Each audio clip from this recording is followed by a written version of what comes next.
नमस्कार, मनी गुरु की इस खास पेशकश में आप सभी का स्वागत है। मैं हूं स्वाति रायना। देश में म्यूचुअल फंड में निवेश करने वालों की संख्या 4 करोड़ के पार पहुंच चुकी है। साथ ही इस बार लार्ज कैप फंड को लेकर अच्छी बात यह रही कि इन फंड ने फिर से कमबैक किया है।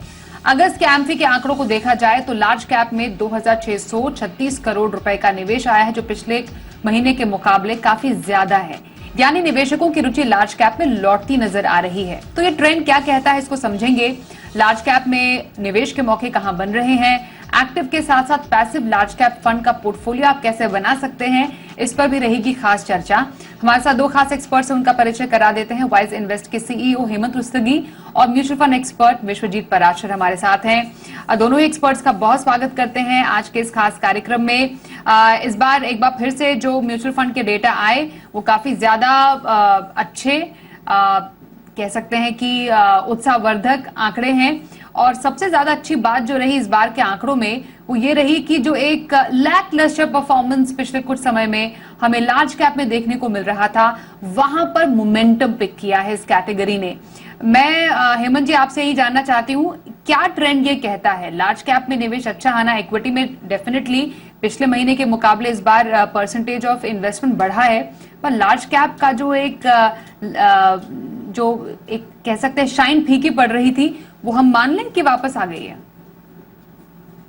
जी Swati, I think data important है, आई थिंक, बट इसको प्रॉपर पर्सपेक्टिव में डाल के देखने की जरूरत है। अगर हम करंट ईयर का डेटा देखें, जनवरी से लेके अभी तक मंथली अगर हम डेटा देखें तो ये बात बिल्कुल सही है कि इनफैक्ट पिछले महीने से ही नहीं, अगर हम पूरा डेटा को एनालाइज करें तो हम देखेंगे कि जो पैसा जो नेट इनफ्लो लार्ज कैप में है वो पूरे साल में सबसे बेहतर है। एक तो ये एस्पेक्ट है। दूसरा ये है कि जैसा हमने पिछले कुछ महीनों में देखा था कि मिड और स्मॉल कैप में कहीं ज्यादा पैसा लार्ज कैप से ज्यादा आ रहा था। इस महीने भी, अगस्त के महीने में भी अगर हम देखें तो मिड और स्मॉल में जो पैसा आया है, नेट इनफ्लो की अगर हम बात करें, वो पूरे साल में सबसे ज्यादा है। तो एक तरफ तो हमने देखा कि लार्ज कैप में जो पैसा आया नेट इनफ्लो वो बढ़ा है, साथ ही मिड और स्मॉल में भी इनफ्लो कम नहीं हुआ। तो आई थिंक दो एस्पेक्ट हो सकते हैं इसके। एक तो जो इन्वेस्टर का जो इंटरेस्ट है स्मॉल और मिड में वो बना हुआ है, क्योंकि वहीं पे ज्यादा परफॉर्मेंस अच्छी है। लार्ज कैप में दो कारण हो सकते हैं। एक तो काफी समय से जैसे बात चल रही है कि वैल्यूएशन का इशू है, तो कभी कभी ये होता है कि कुछ इन्वेस्टर जो है वो रिएक्ट करते हैं। दूसरा क्या है, अगर हम देखें पिछले कुछ टाइम में मार्केट में भी थोड़ी सी वॉलेटिलिटी बढ़ी है, तो कहीं ना कहीं ऐसे समय पे आप देखेंगे कि लार्ज कैप के अंदर थोड़ा पैसा बढ़ा है। ये ट्रेंड की शुरुआत है कि नहीं, ये बोलना स्वाति बहुत मुश्किल है, लेकिन ये बात बिल्कुल सही है कि अगर हम इस साल के डेटा को देखें तो लार्ज कैप में कंपेयर टू प्रीवियस मंथ काफी ज्यादा पैसा है। इनफैक्ट पिछले मार्च में अगर मैं देखूं तो करीब 2100, तो लार्ज कैप में कंपेयर टू प्रीवियस मंथ काफी ज्यादा पैसा है। इनफैक्ट पिछले मार्च में अगर मैं देखूं तो करीब 2127 करोड़ रुपए नेट आया था। उसके बाद ये पहली बार हमने 2000 का जो आंकड़ा जो पार किया है। तो डेफिनेटली ये बात सही है कि इस पिछले महीने में लार्ज कैप में इंटरेस्ट बढ़ा है, और जैसा मैंने कहा कि मिड और स्मॉल में भी अभी इंटरेस्ट कम नहीं हुआ है। ये ट्रेंड है कि नहीं, हमें थोड़ा इंतजार करना पड़ेगा। बिल्कुल। इनफैक्ट पिछले एक महीने या 2 महीने के बाजार के परफॉर्मेंस को भी देखा जाए तो बाजार ने डेफिनेटली अपने हाईज भी छुए हैं, वॉलेटिलिटी काफी ज्यादा हमें देखने को मिली है। तो क्या ये एक वजह हो सकती है कि एक स्टेबिलिटी के लिए टुवर्ड्स लार्ज कैप, क्योंकि हमें मालूम है कि लार्ज कैप अस्थिर बाजार में काफी ज्यादा स्टेबिलिटी देने वाली कैटेगरी मानी जाती है, तो निवेशकों के लिए ये टाइम सही रहा लार्ज कैप में इन्वेस्ट करने का? बिल्कुल स्वाति जी, मुझे ऐसा लगता है कि एक अच्छा ट्रेंड है अगर शुरुआत होती है कि लार्ज कैप फंड्स में फ्लोज बढ़ते हैं, क्योंकि जैसा हेमंत जी भी कह रहे थे कि मिड कैप स्मॉल कैप में अभी भी फ्लो बढ़े हुए हैं, क्योंकि ज्यादातर इन्वेस्टर्स रिटर्न्स को चेज करते हैं। तो जहां पे उनको अच्छे रिटर्न्स देखती है वो ज्यादातर फ्लो उस तरफ चला जाता है। बट अगर हम ओवरऑल देखें सिनेरियो वाइज, तो जियोपॉलिटिकल टेंशंस हैं, तो वॉलेटिलिटी को भी देखते हैं, तो लार्ज कैप थोड़े से स्टेबिलिटी देते हैं पोर्टफोलियो को। तो ओवरऑल अगर लार्ज कैप में एक्सपोजर बढ़ता है तो ये पोर्टफोलियो को एक स्टेबिलिटी देगा। और मैं तो ये भी देखा कि लास्ट मंथ में अगर देखें तो फ्लो थीमेटिक फंड्स की तरफ और सेक्टोरल फंड्स की तरफ भी काफी गया है। काफी, मेरे ख्याल में 18,000 करोड़ रुपए करीब थीमेटिक और सेक्टोरल फंड्स में गए, जो थोड़ा सा एक चिंता का प्रश्न हो सकता है, क्योंकि थीमेटिक और सेक्टोरल फंड्स भी काफी हाई रिस्क है अगर हम कंपैरिजन देखें, और अगर मार्केट में कोई करेक्शन आती है तो स्मॉल कैप और थीमेटिक फंड्स में आपको ज्यादा करेक्शन देखने को मिल सकती है। तो मेरे हिसाब से अगर लार्ज कैप में फ्लोज बढ़ते हैं और जो निवेशक जिन्होंने आखिरी 2-3 सालों में मार्केट में एंटर किया है, तो मैंने ऐसा देखा कि काफी हद तक उनका जो विद इन इक्विटी अगर एक्सपोजर देखें तो मिड कैप स्मॉल कैप में काफी ज्यादा है। और लार्ज कैप स्पेस में देखें स्वाति जी, तो आईटी और बैंकिंग काफी है, और जिसने लास्ट 1-2 साल में काफी अच्छा परफॉर्म नहीं किया है। तो अगर ये अंडर वैल्यूड है और आने वाले समय में अच्छी परफॉर्मेंस आती है यहाँ पे, जो ऐसा लगता है क्योंकि बैंकिंग काफी समय से अभी डाउन चल रहा है, तो अगर वहां पे भी ग्रोथ आती है तो लार्ज कैप में रिटर्न्स भी देखने को मिलेंगी और ओवरऑल फंड्स में पोर्टफोलियो में एक स्टेबिलिटी देखने को मिलेगी, जो एक अच्छा ट्रेंड है। मुझे ऐसा लगता है कि कुछ हो सकता है एफपीआईज भी अगर इंटरेस्ट रेट कट होता है तो वो लार्ज कैप की तरफ झुकाव करेंगे, तो आने वाले समय में लार्ज कैप में अच्छे फ्लोज देखने को मिल सकते हैं। एब्सोल्युटली। इनफैक्ट अगर पिछले एक साल के कुछ डेटा हम देखें, पिछले एक साल में लगभग 43% ऐसे लार्ज कैप फंड्स रहे हैं, एक्टिव फंड्स की हम बात कर रहे हैं, जिन्होंने अपने बेंचमार्क को बीट किया है। ये कुछ आंकड़े हमारे सामने निकल कर आ रहे हैं। बेसिकली 42 लार्ज कैप फंड में से 18 स्कीम्स ऐसी रही है जिन्होंने अपने रिस्पेक्टिव बेंचमार्क्स को बीट किया है। सवाल इस चीज पर आता है हेमंत जी कि जब हम बात करते हैं कि एक्टिव म्यूचुअल फंड्स वो लॉन्गर टर्म में बेंचमार्क को बीट करने के लिहाज से ज्यादा सक्षम माने जाते हैं, क्या हम इस बात को सही माने? देखिए, अगर हम स्पेसिफिकली अगर हम लार्ज कैप फंड्स की बात करें तो लार्ज कैप फंड्स के साथ थोड़ा सा हमने देखा है कि वो स्ट्रगल किए हैं। ब्रॉडली मैं बोल रहा हूँ, देखिए किसी भी मार्केट कंडीशन में किसी भी अगर हम कैटेगरी ऑफ फंड्स को देखें तो उसमें हमेशा ऐसे फंड रहेंगे जो कंसिस्टेंटली अच्छा परफॉर्म कर रहे हैं, फिर कुछ मीडियोकर फंड होंगे और कुछ बिलो एवरेज फंड्स होंगे। तो आई थिंक वही हाल लार्ज कैप का भी है। इसमें जैसा आपने भी कहा डेटा में कि डेफिनेटली फंड्स हैं जिन्होंने कंसिस्टेंटली बेंचमार्क को बीट किया है, बट कुछ और जो है वो स्ट्रगल भी किए हैं। इनफैक्ट अगर आप इवन लार्ज कैप में देखें आप कि उनकी जो डेफिनेशन है वो टॉप 100 स्टॉक्स होता है in terms of market cap, तो जो ऊपर के जो 50 स्टॉक है उनकी परफॉर्मेंस में और जो नेक्स्ट 50 है उसकी परफॉर्मेंस में बहुत ज्यादा फर्क है। अगेन वो डिपेंड करता है कि किस तरीके का पोर्टफोलियो लार्ज कैप ने बनाया है। अगर वो बहुत ही ज्यादा हम कहें कि जैसा कहते हैं ना कि निफ्टी 50 हगिंग है, तो ऑब्वियसली वहां पे आप देखेंगे कि अंडर परफॉर्मेंस रही होगी। बट अगर जिन्होंने अक्रॉस द बोर्ड, अगर अक्रॉस जो पूरा यूनिवर्स है उसमें अगर इन्वेस्ट किया तो डेफिनेटली वहां पे उन्होंने उनको बीट किया। तो ये लार्ज कैप के साथ हमेशा इशू रहा है कि कुछ फंड्स ऐसे हैं, काफी सारे फंड्स हैं जो स्ट्रगल किए हैं, और इसीलिए हमने देखा कि समय समय पे बात होती है कि हम अगर लार्ज कैप में जाना है तो हम पैसिव में जाएं कि एक्टिव में जाएं। बट मेरा ये मानना है कि दोनों की पोर्टफोलियो में जगह हो सकती है, बट अगर आप अपने पोर्टफोलियो को सही तरीके से चुने तो हमेशा अपॉर्चुनिटीज रहेंगी आपके पास लार्ज कैप में कि आप एक्टिवली मैनेज फंड से जो इंडेक्स है और जो बेंचमार्क है उसको आप बीट कर सकें। और ऑफ कोर्स इंपॉर्टेंट ये है कि आपकी सिलेक्शन सही हो, आपकी मॉनिटरिंग सही हो, और अगर आप ऐसा करते हैं तो डेफिनेटली आप ऐसे फंड में इन्वेस्ट कर सकते हैं जो बेंचमार्क को बीट कर सकते हैं। एब्सोल्युटली। पर ये भी है कि जो हमारी जो म्यूचुअल फंड इंडस्ट्री भी है उसको पैसिव फंड्स भी काफी ज्यादा पसंद आ रहे हैं। इस स्पेस में हमने देखा, अगर हम इस पूरे साल के पहले कुछ महीनों की बात करें, अराउंड जुलाई तक के अगर टाइम की बात करें, तो हमने एक पैसिव फंड की जो ऑफरिंग्स की हैं म्यूचुअल फंड इंडस्ट्रीज में ने उसमें एक बहुत बड़ा जंप देखा है। मतलब 106 जो एनएफओज आए हैं उसमें से 63 तो पैसिव स्कीम्स ही रही हैं, तो majority of percentage passive schemes की रही है। डेफिनेटली इसमें काफी सारे ऐसे फंड्स भी है जो कि बहुत सारे एएमसीज के पास नहीं भी थे, और यूजुअली लार्ज कैप तो ऑलमोस्ट हर एक एक्टिव फंड तो ऑलमोस्ट हर एक एएमसी के पास है। और जैसा मैंडेट कहता है कि आपके पास इधर एक एक्टिव और एक पैसिव फंड होना चाहिए within one category, if I am right Vishwajit ji, correct me. तो within this space large cap में पैसिव स्पेस की जो स्कोप है आपको कैसी लगती है? देखिए स्वाति जी, आपने बिल्कुल ठीक बताया, क्योंकि पैसिव फंड्स की मार्केट शेयर काफी बढ़ता जा रहा है, और उसका बहुत सिंपल रीजन है कि एक्सपेंस रेशियोज जो होते हैं वो काफी कम होते हैं।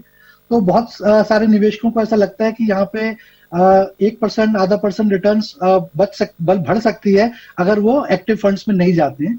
तो ये डिबेट हमेशा रही है, बट ओवरऑल देखें, जैसे हेमंत जी ने भी बताया कि अगर लॉन्ग टर्म में देखें तो एक्टिव फंड्स ने अल्फा जनरेट करने में काफी मदद करी है और बेंचमार्क को बहुत अच्छे तरीके से बीट किया है।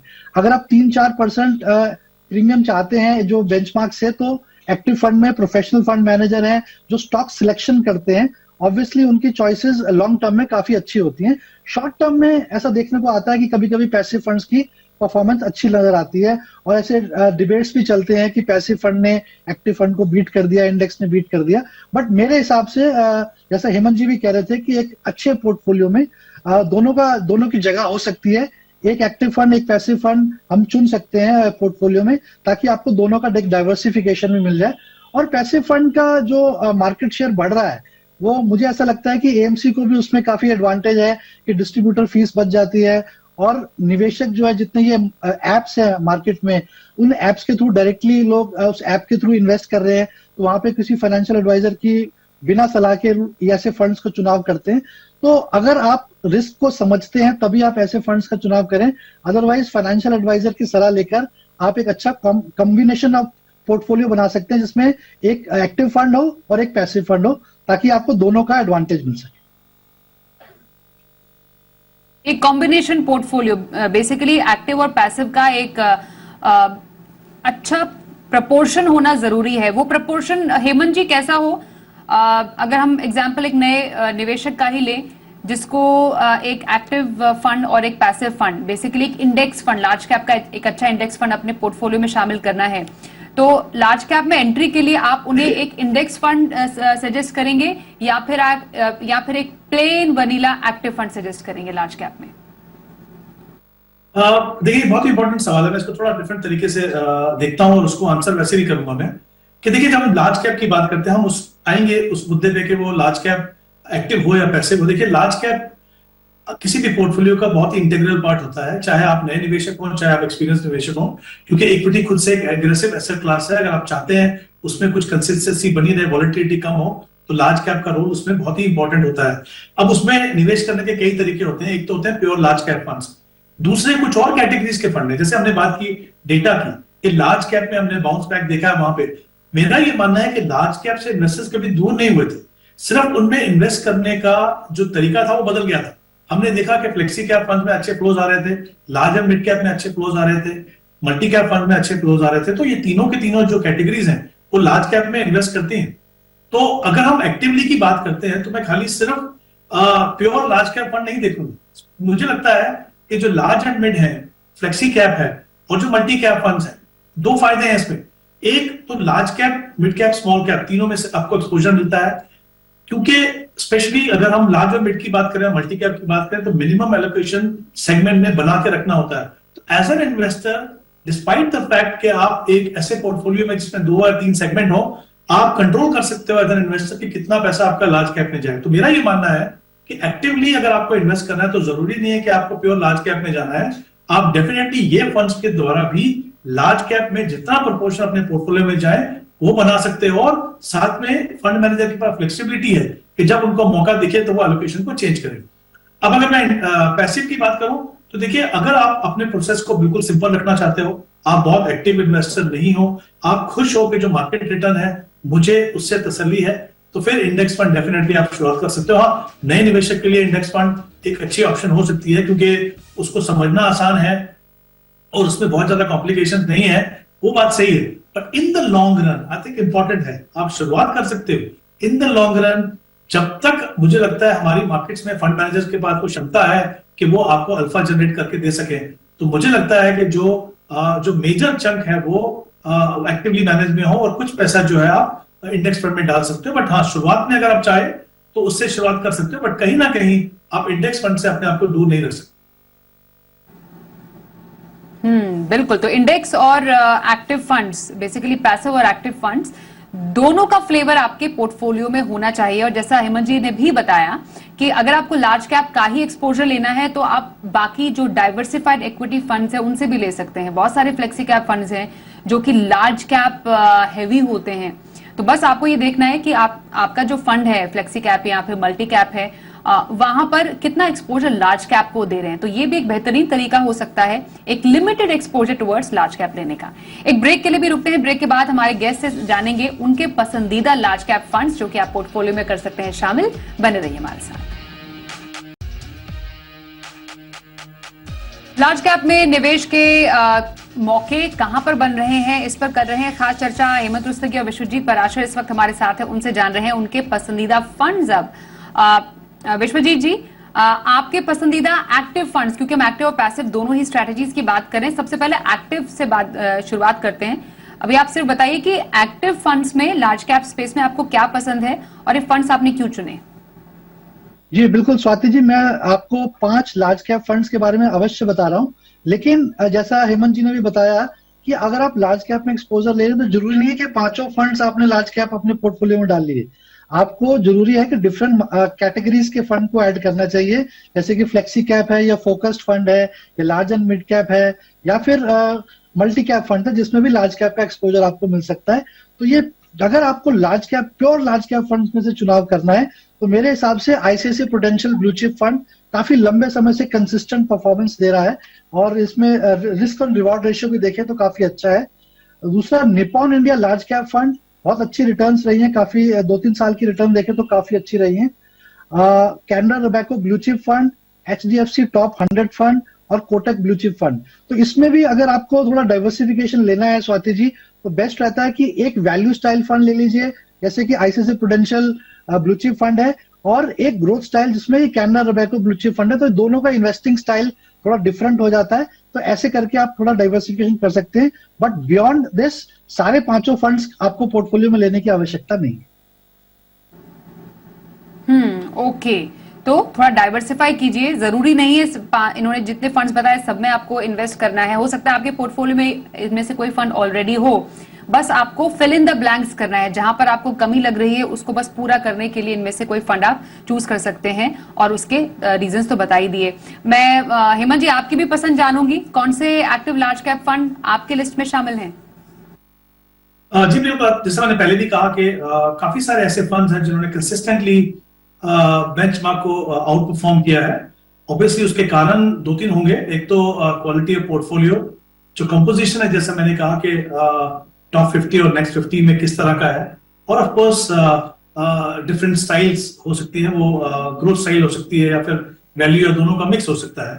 तो जो फंड्स मुझे लगता है कि एक्टिवली मैनेज यूनिवर्स से चुन सकते हैं। कुछ फंड्स कॉमन है जो अभी बात की, ICICI blue chip, Kotak blue chip, Nippon large cap बहुत ही कंसिस्टेंटली अच्छे परफॉर्म किए हैं। 2 फंड्स और हैं मुझे लगता है जो अच्छे हैं, जिन्होंने काफी अच्छा परफॉर्म किया, जिनको कंसिडर किया जा सकता है, बंधन लार्ज कैप और एचएसबीसी लार्ज कैप। ये कुछ ऐसे फंड है एक्टिवली मैनेज फंड में जिनका ट्रैक रिकॉर्ड काफी अच्छा है, कंसिस्टेंटली अच्छा परफॉर्म किया है, लॉन्ग टर्म में परफॉर्म किया है, जिनमें से कुछ फंड डेफिनेटली 1 या 2 इन्वेस्टर जो है इसमें से कंसिडर कर सकते हैं। ओके, तो ये कुछ फंड्स हैं जिसको आप कंसिडर कर सकते हैं अपने एक्टिव लार्ज कैप पोर्टफोलियो में। पैसिव स्ट्रैटेजी पर आते हैं, क्योंकि पैसिव स्ट्रैटेजी की भी बात चल रही है। कौन से इंडेक्स फंड्स विश्वजीत जी आपकी नजर में पोर्टफोलियो में शामिल करने लायक हैं? देखिए स्वाति जी, पैसिव में भी कुछ डिफरेंट स्टाइल्स हैं। अगर आप देखें तो एक है निफ्टी 50, तो यूटीआई निफ्टी 50 इंडेक्स फंड आप ले सकते हैं, और ज्यादातर एएमसीज के इंडेक्स फंड्स की परफॉर्मेंस भी ऑलमोस्ट सिमिलर ही होती है, क्योंकि वो इंडेक्स को रेप्लिकेट कर रहे हैं, मिमिक कर रहे हैं। इसमें जैसा हमने देखा रिटर्न्स में अगर आप थोड़ा सा रिस्क और ले सकते हैं तो नेक्स्ट निफ्टी 50 इंडेक्स फंड भी काफी अच्छे रहते हैं, उनकी रिटर्न्स काफी अच्छी रही है, जिसमें मैंने देखा ICICI prudential Nifty 50 index fund. तो ये दोनों स्टाइल्स अलग हैं। फर्स्ट में टॉप 50 है, दूसरे में जो बाकी जो 50 बच जाते हैं 100 में से नेक्स्ट निफ्टी 50 में आते हैं, तो इनके रिटर्न्स में भी काफी डिफरेंस है। इसके अलावा इक्वल वेट इंडेक्स कैटेगरी है, जिसमें बिल्कुल एज इट इज अगर 50 फंड है तो उनको 2-2% करके डिवाइड कर दिया जाता है, इक्वल वेट दिया जाता है हर स्टॉक को। अदरवाइज इंडेक्स फंड में जैसा मार्केट कैप होता है उसके हिसाब से होता है, बट इक्वल वेट में अकॉर्डिंगली इक्वल वेट दिया जाता है हर स्टॉक को। तो ये भी एक डिफरेंट स्टाइल है, जो उनकी परफॉर्मेंस काफी अच्छी रही है। तो DSP Nifty 50 equal weight index fund की काफी अच्छी परफॉर्मेंस है, कंसिस्टेंट है, इसमें आप देख सकते हैं। और एक है एक्सिस निफ्टी 100 इंडेक्स फंड। तो ये 4 फंड्स अगर आप देखें तो चारों का स्टाइल अलग अलग है, इसमें पूरे 100 स्टॉक्स लिए जाते हैं जो लार्ज कैप में आते हैं। तो आप इसमें अपने रिस्क के हिसाब से अपना चुनाव कर सकते हैं इंडेक्स फंड में, और इन दोनों को अगर एक दो फंड भी ले सकते हैं क्योंकि दोनों का स्टाइल अलग अलग है। ओके, तो ये कुछ फंड्स हैं पैसिव स्पेस में विश्वजीत जी की तरफ से। और हेमंत जी, आपकी नजर में कौन से पैसिव फंड्स आपको अच्छे लग रहे हैं? जी स्वाति, जैसे मैंने पहले कहा था कि जैसे हम जानते हैं कि जो लार्ज कैप का जो यूनिवर्स है वो टॉप 100 कंपनीज है in terms of market cap. तो उसमें दो चीजें हैं। तो एक तो होता है टॉप 50 जो है निफ्टी 50 जिसको आप बोलते हैं, वो है। तो अगर आप ऐसे निवेशक हैं जो चाहते हैं बिल्कुल बहुत ही ज्यादा स्टेबिलिटी आपको लार्ज कैप में रहे, तो फिर मुझे लगता है जो निफ्टी 50 जो फंड्स हैं वो अच्छे हैं। उसमें आपके पास इंडेक्स फंड की भी ऑप्शन है, आपके पास एक्सचेंज ट्रेडेड फंड भी है। अगर आप ऑलरेडी स्टॉक्स में इन्वेस्ट करते हैं, आपके पास डीमैट अकाउंट है, तो आप डेफिनेटली ईटीएफ प्रेफर करना चाहिए आपको। नहीं तो फिर आपके पास इंडेक्स फंड है। मैं कुछ नाम ले सकता हूं, लेकिन बिल्कुल सही है जैसा विश्वजीत ने कहा अभी कि किसी भी इंडेक्स फंड को आप लेंगे तो आप उनमें बहुत ज्यादा फर्क नहीं देखेंगे परफॉर्मेंस के अंदर। तो जैसे ICICI Pru Nifty 50 index, Nippon India Nifty 50 index, ये हो गए निफ्टी 50 के। फिर मुझे लगता है कि एक नेक्स्ट 50 जहां पे ऐसे नेक्स्ट 50 ईटीएफ आप देख सकते हो। और क्योंकि यूनिवर्स जो है वो टॉप 100 कंपनीज का है, तो अगर आप चाहते हो कि पूरा यूनिवर्स अगर आप एक इंडेक्स फंड में चाहते हो तो फिर डेफिनेटली आपको निफ्टी 100 ईटीएफ एचडीएफसी का आप कंसिडर कर सकते हो। I agree that even equal weight, एक जिसको हम स्मार्ट बीटा फंड भी बोल सकते हैं कि जहां पे सारी कंपनीज को इक्वल वेट दिया जाता है, पूरा यूनिवर्स आपको मिलता है। मेरा ये मानना है कि अगर आप इक्वल वेट को देख रहे हैं तो फिर आप 100 इक्वल वेट को देखिए, क्योंकि जैसा मैंने कहा कि जब मार्केट मोमेंटम में होगा तो जो नेक्स्ट 50 के जो स्टॉक्स हैं उनकी परफॉर्मेंस कहीं ज्यादा अच्छी होगी। और क्योंकि आपके पास एक अपॉर्चुनिटी है कि आप सारे 100 स्टॉक्स के अंदर इन्वेस्ट कर सकते हो in equal weight, then I think you should consider HDFC Nifty 100 equal weight index. तो ये कुछ ऑप्शंस हैं। इंडेक्स फंड में भी ऐसा नहीं है कि आप आंख बंद करके कोई भी इंडेक्स फंड ले लोगे। आपको ये समझने की जरूरत है कि लार्ज कैप का यूनिवर्स कैसा है, आपको लार्ज कैप के अंदर किस तरह का पोर्टफोलियो चाहिए, तब जाके आप अपने इंडेक्स फंड को चुनिए। But once you are sure about category, किसी भी फंड में बहुत ज्यादा फर्क नहीं होता। ओके, तो ये हम दिखा भी रहे हैं, मतलब फंड्स तो हमने दिखाई दिए, पर पैसिव स्पेस में भी कितनी तरीके के फंड्स हैं वो भी आप समझ लीजिए, देख लीजिए आपके लिए कौन सा सही है। और कंफ्यूजन है तो एक अच्छे फाइनेंशियल सलाहकार की मदद लेकर आप ऐसे किसी फंड को चूज कर सकते हैं। अब किसी एक कैटेगरी में ओवरबोर्ड ना हो जाए, ओवर डाइवर्सिफाइड ना हो जाए, इसका ध्यान कैसे रखा जाए विश्वजीत जी? लार्ज कैप, मिड कैप या स्मॉल कैप, अगर हम मेजर इन कैटेगरीज को लें, ब्रॉडर कैटेगरीज को लें, तो एक एलोकेशन कैसा रहना चाहिए एक पोर्टफोलियो में? देखिए बिल्कुल स्वाति जी, अगर हम रिस्क प्रोफाइल समझते हैं किसी निवेशक का, अगर वो कंजर्वेटिव इन्वेस्टर है तो लार्ज कैप का एक्सपोजर काफी ज्यादा हो सकता है, 60-70%, जिसको हम कोर पोर्टफोलियो भी कहते हैं। और जैसा हमने अभी डिस्कस भी किया कि विद इन लार्ज कैप जरूरी नहीं है कि प्योर लार्ज कैप फंड्स हो, आप flexi cap, multi cap, focus fund categories को भी ऐड कर सकते हैं। और इसके अलावा जो सैटेलाइट पोर्टफोलियो जिसमें आप थीमेटिक सेक्टोरल फंड्स लेते हैं या मिड कैप स्मॉल कैप भी ऐड कर सकते हैं। तो ब्रॉडली अगर देखें एक डाइवर्सिफाइड पोर्टफोलियो में 50-60% लार्ज कैप, 15-20% मिड कैप और 15-20% स्मॉल कैप हो सकते हैं। अगर आप एग्रेसिव इन्वेस्टर हैं तो आप थीमेटिक फंड्स, सेक्टोरल फंड्स में भी 15-20% का एक्सपोजर ले सकते हैं। तो जितना डाइवर्सिफाइड पोर्टफोलियो होगा उतना अच्छा रहेगा, क्योंकि ये किसी को नहीं पता कि आने वाले समय में मिड कैप स्मॉल कैप में परफॉर्मेंस अच्छी आएगी या लार्ज कैप में आएगी। तो जितना डाइवर्सिफाइड हो उतना अच्छा है, लेकिन ओवर डाइवर्सिफाइड ना हो। तो केवल आपके पोर्टफोलियो में 7 फंड काफी है, क्योंकि एक फंड में करीब 30-40 स्टॉक्स होते हैं। तो इससे ज्यादा स्टॉक्स की आपको आवश्यकता नहीं है। अगर बहुत ज्यादा फंड्स आपने चुन लिए तो ओवर डाइवर्सिफिकेशन हो सकता है और उसकी वजह से आपको रिटर्न्स में कॉम्प्रोमाइज करना पड़ सकता है। बिल्कुल, तो ये रही एसेट एलोकेशन स्ट्रेटजी, कैटेगरीज के बीच में कैसे रखनी चाहिए, लार्ज कैप में कहां पर मौके हैं, एक्टिव और पैसिव स्ट्रेटजी कैसे प्ले आउट करें, कौन से फंड शामिल करें, इन सब पर की हमने आज चर्चा। धन्यवाद हेमंत जी और विश्वजीत जी इस कार्यक्रम में हमारे साथ शामिल होने के लिए। एक ब्रेक का भी वक्त हो गया है। मनी गुरु में बस इतना ही, पर खबरें जारी रहेंगी। देखते रहिए जी बिजनेस।